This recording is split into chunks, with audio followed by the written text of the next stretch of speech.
నెల్లూరు జిల్లా ఆత్మకూరు పట్టణంలోని చింతచెట్ల కాలనీ వాసులు తమ ప్రాంతంలో స్థలాలపై తలెత్తిన సమస్య కోసం నాగదేవతకు పొంగళ్లు పెట్టుకుని ప్రత్యేక పూజలు నిర్వహించి నైవేద్యం సమర్పించారు. తమ కాలనీలో ఇటీవల నెలకొన్న స్థల సమస్యను అమ్మవారు పరిష్కారం చూపాలంటూ ఉదయాన్నే పొంగళ్లు పెట్టుకుని నాగదేవత విగ్రహం వద్ద ప్రత్యేక పూజలు నిర్వహించి నైవేద్యం సమర్పించారు. నాగదేవత శిలకు ప్రత్యేక పూలంకరణ చేసి పసుపు కుంకుమతో అలంకరణ చేశారు.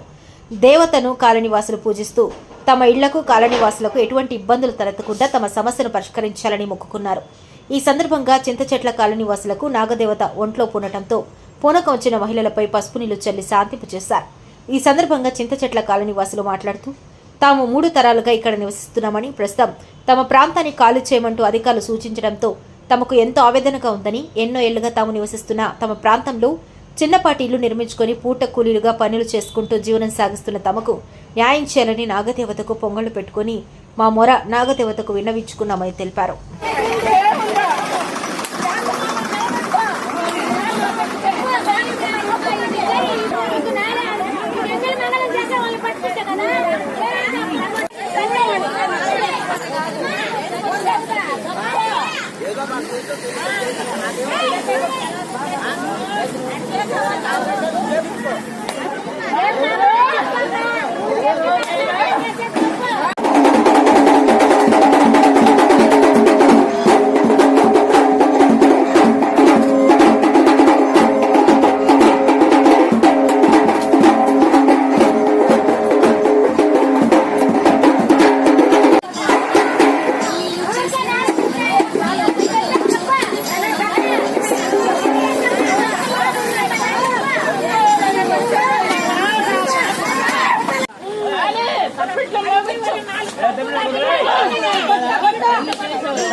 తెచ్చిల్లనా అంటా ఇన్ని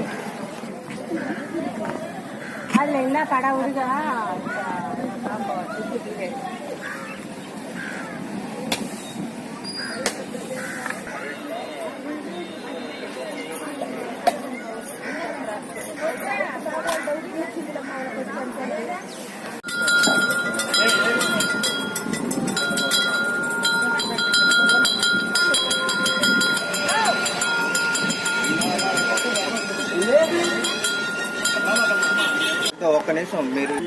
మాది నెల్లూరు జిల్లా ఆత్మకూరు మండలం.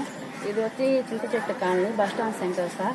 ఇక్కడ మేము మాకు తెలిసి ఇప్పుడు నాకు 32 ఏళ్ళు సార్. 32 ఏళ్ళ నుంచి నాకు ఊహంతా ఇక్కడ తెలిసింది. నాకు మ్యారేజ్ అయినా కూడా ఇక్కడే ఉన్నాం మేము కాపురము. మా అమ్మ వాళ్ళ హయాము, నా హయాము, ఇప్పుడు నా పిల్లల హయాము వచ్చింది సార్. మేము ఇక్కడే మా చిన్న పిల్లలప్పుడు అసలు మా కాలువలు లేవు, ఏమి లేవు సార్. కుళాయిలు కూడా లేవు. మేము బయటికి వెళ్ళి నీళ్ళు తెచ్చుకునేవాళ్ళం. అప్పుడు మరి మురి గుంటలో నీళ్ళు ఎత్తిపోసుకునేవాళ్ళం సార్. అప్పుడు ఎవ్వరు ఇది మీది ఇది మాది అని ఎవరు రాలేదు సార్. మేము అప్పుడు గుడిసెలు వేసుకొని ఉన్నాం. ఆ గుడిసెలు ఏంటంటే ఎండాకాలం వస్తే కాలిపోయాయి చాలా మంది కూడా ఇక్కడ. తర్వాత కూల్ చేసుకొని అప్పు సప్పు తెచ్చుకొని రేకులు కొట్టాలు వేసుకున్నారు. అప్పుడు ఎవరు రాలేదు ఇది మాది అని. ఇప్పుడు బస్టాండ్ కట్టేసరికి ఇక్కడ టెంపుల్ కట్టి 15 సంవత్సరాలు అయింది సార్. టెంపుల్ లేదు అక్కడ. చాలా దుర్వలమైన వాసన. అది అందరికీ తెలుసు. ఆత్మకూరులో నేను చాలా చిన్నదాన్ని.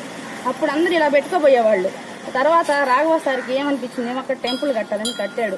ఇప్పుడు అందరూ దండం పెట్టుకుంటాను వల్ల జేఆర్పేట బాగా డెవలప్మెంట్ అయింది. ఇది నాగారపమ్మ. మేము మట్టిలో నుంచి కింద నేల నుంచి నింది అమ్మవారు. ఆ రోజుల్లో నుంచి అట్టే అందరు దండం పెట్టుకుంటానే పోతున్నాం. తర్వాత చిన్నగా అరుగు కట్టించుకున్నాం. దానికి ఏం రేకులు వేసుకోలేదు, ఏం వేసుకోలేదు సార్. మేము అప్పు సప్పు తెచ్చుకొని ఇల్లులు కట్టుకున్నాం. వాటికి కూలి చేసుకుని వడ్డీలు కట్టుకుంటున్నాం. ఇక్కడ ప్రతి ఒక్కరు కూలీనాలు చేసుకుని తినేవాళ్ళు తప్పక కోట్లకు ఉండేవాళ్ళు అంటూ ఎవరూ లేరు. లేదు వాళ్ళు ఉన్నారంటున్నారు కదా, మీరు అన్ని ఆధార్ కార్డులు తీసుకోండి, రేషన్ కార్డులు తీసుకొని మొత్తం ఆన్లైన్ తీసుకొని కలెక్టర్ గారు అంటున్నారు. అందరూ చూసుకోండి, ఉంటే ఖచ్చితంగా తీసుకోండి. లేదు మంత్రి గారు రండి, వచ్చి బజార్ మొత్తం పరిశీలించండి. ఇక్కడ బడా బడా బాబులు ఉన్నారంట, బడా బాబులను కాపాడడానికి మమ్మల్ని అడ్డం పెట్టుకుంటున్నారు. మేమెంత సార్ మీ కాడ? మేము చీమలు అంటాం, మీరు ఏనుగులు, మేము చీమలం సార్. చీమల మీద మీ ప్రతాపాలు చూపించేదే.